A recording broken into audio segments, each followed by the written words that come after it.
Coucou, je suis ravie de vous retrouver pour cette nouvelle vidéo. Nous sommes en 2024.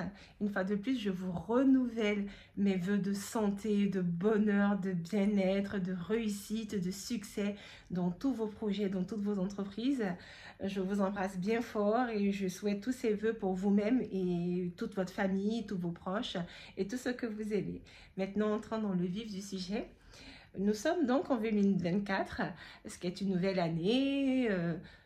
Nous sommes encore dans l'euphorie de la fête pour certains, et puis bon, pour d'autres, tout est déjà retombé depuis. J'espère que d'ailleurs la reprise n'est pas trop difficile, parce que le mois de janvier est réputé comme étant le mois le plus déprimant de l'année, puisqu'on arrive dans ce mois-là plus ou moins désargenté. On a dépensé beaucoup pour les fêtes de fin d'année de décembre, et du coup le mois de janvier arrive, on est souvent, comme on dit, les poches trouées.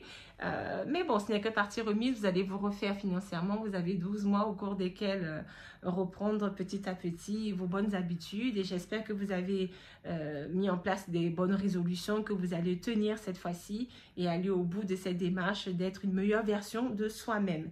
Ceci dit, cette vidéo d'aujourd'hui concerne l'année bissextile. Nous sommes en 2024, c'est une année bissextile. Une année bissextile, c'est une année au cours de laquelle nous avons au total 366 jours au lieu de 365 habituellement. Deuxième particularité, l'année bissextile, c'est une année au cours de laquelle nous avons un jour de plus, donc ce qui fait le 366e jour, c'est le jour du 29 février. Normalement, le mois de février compte 28 jours, sauf pendant les années bissextiles, au cours desquelles février compte exceptionnellement 29 jours, parce qu'il y a un 29 février qui s'ajoute. Ceci étant, les personnes qui sont nées le 29 février, c'est le jour du Saint Auguste. Donc, si vous connaissez un Auguste, on célèbre les Augustes le 29 février. Vous pourrez lui souhaiter sa fête une fois tous les 4 ans, si vous voulez. Et par conséquent, beaucoup de gens qui sont nés le 29 février ont le sentiment qu'ils devraient fêter leur anniversaire tous les 4 ans. Mais en réalité, c'est pas comme ça que ça se passe. Les gens qui sont nés le 29 février, en général, ils fêtent leur anniversaire le 1er mars quand on n'est pas dans une année bissextile. Et quand on est dans une année bissextile, évidemment, ils fêtent leur anniversaire le 29 février, qui est la date normale de leur naissance. Et j'ai un fait étonnant à vous raconter concernant les années bissextiles. Il y a des gens qui considèrent que puisque le 29 février arrive une fois tous les 4 ans, on devrait fêter un an de plus une fois tous les 4 ans. Admettons, vous avez 20 ans en 2020. 2020 qui était aussi une année bissextile. Et en 2024, normalement, vous avez 24 ans, puisque vous avez 4 ans de plus comme tout le monde. Sauf que pour certaines personnes, comme vous êtes né un 29 février, en 2020, donc le 29 février 2020, vous avez fêté vos 20 ans. Le 29 février 2024, au lieu de fêter vos 24 ans, ils estiment qu'on devrait fêter ses 21 ans. Donc, on a juste pris un an parce qu'entre 2020 et 2024, on a eu un seul 29 février. Donc, on devrait fêter que un an. Bon, c'est une théorie complètement ridicule, vous l'aurez compris. Ce sont des gens qui essaient de gratter comme ça des années, c'est trop facile. Non, tout le monde prend un an de plus chaque année, que vous ayez fêté votre anniversaire ou non, que vous ayez eu un 29 février ou non pour les gens qui sont nés dans des années bissextiles, d'accord? Donc, c'était le petit trait d'humour pour mettre un peu une bonne ambiance au cours de cette vidéo. Bon, je referme cette petite parenthèse et je reviens à notre année bissextile. Elle a été mise en place par Jules César en 46 avant Jésus-Christ. Donc, il a mis ça en place pour rééquilibrer le calendrier julien de l'époque qui a été adapté au calendrier grégorien que nous suivons jusqu'aujourd'hui.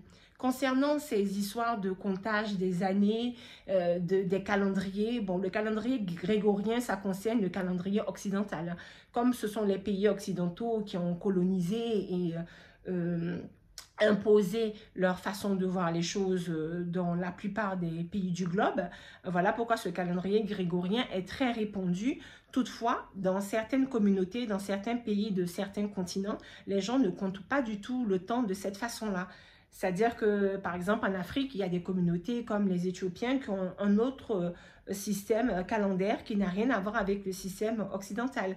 Je l'ai appris grâce à Grandeur Noire et sa chaîne très instructive, pardon, pour sa chaîne, et on apprend toujours plein de choses. Je savais qu'ils avaient une écriture, une orthographe, enfin un alphabet différent, mais je ne savais pas que ça concernait aussi le calendrier. Ils ont un calendrier qui fait 13 mois par exemple, au lieu de 12 dans le calendrier occidental grégorien. Hein? Et il y a plein de petites disparités comme ça. Bon, on ne va pas rentrer dans les détails ici. Vous n'avez qu'à aller voir la vidéo de Grandeur Noire qui est disponible sur YouTube pour en savoir plus sur ce calendrier éthiopien. Donc ça, c'est quelques pays comme ça en Afrique qui ont ce type de calendrier différent, qui sont appliqués jusqu'aujourd'hui. Mais dans la plupart des communautés d'Afrique, malheureusement, ce genre de comptage s'est perdu avec toutes les atrocités qu'il y a eu du fait de l'esclavage, et même ceux qui sont restés sur le continent, il y a eu la colonisation, donc tout ça, les gens ont perdu beaucoup de leur culture d'origine, hein, et tout ça, ce sont les dommages collatéraux de ce qui a été perdu. Mais dans certains pays comme en Éthiopie, jusqu'aujourd'hui, le calendrier éthiopien est de rigueur et en vigueur, donc ça c'est très bien. Ailleurs, en Asie, par exemple en Chine, vous savez très bien qu'ils ne fêtent pas du tout le Nouvel An en même temps que nous. Eux, en général, ils fêtent le Nouvel An autour du mois de février. Voilà, encore un exemple de pays qui ont gardé leur coutume ancestrale et leur décompte du temps ancestral. Et voilà, je ne vais pas citer tous les pays qui ont ce genre de particularité. Renseignez-vous, vous allez voir qu'il n'y a pas que cette façon-là de compter qu'on connaît traditionnellement dans les pays européens ou des pays colonisés par les pays européens, n'est-ce pas?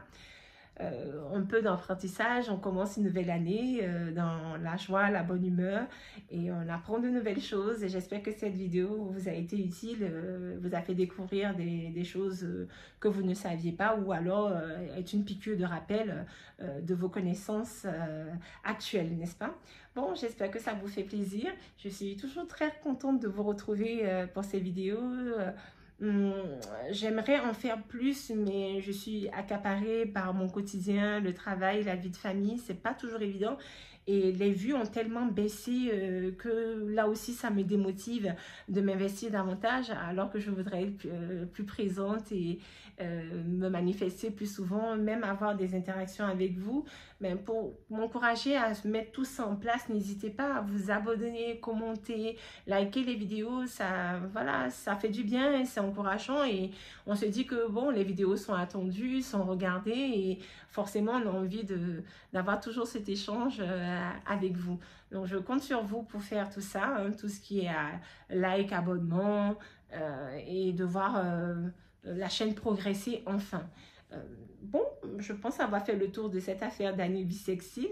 Les années bissextiles, vous retenez que ça a été créé par Jules César en 46 avant Jésus-Christ. Donc ça permet de rééquilibrer le comptage des années, parce que par rapport au système lunaire, je sais pas quoi, le calcul ne serait pas exact si on restait que tout le temps avec 365 jours par an. Donc pour compenser ce manque à gagner, on rajoute un jour de plus, pardon, tous les 4 ans, pour faire des années bissextiles. Donc 2020, c'était une année bissextile. 2024, c'est une année bissextile. La prochaine année bissextile, du coup, sera 2028. Donc tous les 4 ans. OK? Voilà. Et il y a aussi une affaire de calcul des années bissextiles. En fait, ce sont des années où on doit pouvoir les diviser par 4 ou 400. Voilà. Donc, si vous pouvez diviser l'année par 4 ou 400 et que vous trouvez un chiffre rond, vous pouvez voir que c'est une année bissextile. Par exemple, si on fait l'exemple avec l'année 2020, divisé par 4 ou 400, ça donne un chiffron. Pour l'année 2000, par exemple, si vous divisez par 4, on trouve un chiffron. Donc, on sait que l'année 2000, par exemple, était une année bissextile. C'est comme ça qu'on les compte aussi. Concernant le comptage des années, j'ai entendu aux actualités récemment que bientôt, nous allons avoir une journée de 25 heures, parce que le système de la Lune, si vous voulez, les heures sont comptées de telle manière que à ce stade-là, vu la distance de la Lune par rapport à la Terre, on aurait dû avoir des journées de 60 heures. Mais pendant plusieurs millions ou je ne sais plus milliers d'années, il n'y a pas eu de différence entre la distance de la Lune à la Terre C'est assez spécifique, je ne sais plus vraiment les termes exacts, mais en tout cas, retenez qu'à une certaine époque très lointaine, les journées ne comptaient que 15 heures. Et puis, elles ont augmenté jusqu'à faire des journées de 24 heures qu'on connaît aujourd'hui. Et nos journées de 24 heures vont bientôt disparaître pour laisser place à des journées de 25 heures. Donc, on va gagner 1 heure de plus dans la journée. On va avoir désormais des journées de 25 heures. Mais ce n'est pas pour tout de suite.